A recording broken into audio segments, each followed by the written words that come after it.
విత్తనాలు వేసినాడు, పంట వండి ఇంటికి రాలే, అప్పులో రానే వచ్చే, ఉన్నదొట్టి ఇచ్చిన రైతన్నా.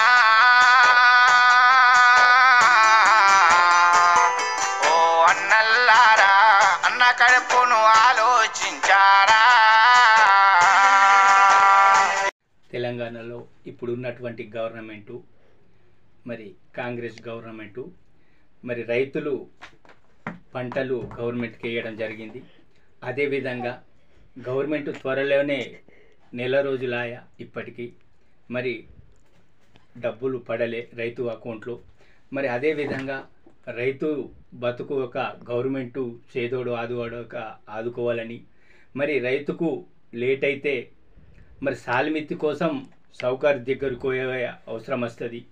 తన యొక్క డబ్బులుంచుకొని కూడా తన యొక్క 1,25,000 చొప్పున తన యొక్క అమౌంట్ అనేది ఖచ్చితంగా నష్టపోతుంది. అటువంటి దృష్టిలో పెట్టుకుని గవర్నమెంటు త్వరలోనే ఈ పంటల గవర్నమెంట్ కొనుగోలు చేసినటువంటి పంటల యొక్క అమౌంట్ రైతు ఖాతాలో వేయాలని ధన్యవాదాలు తెలియ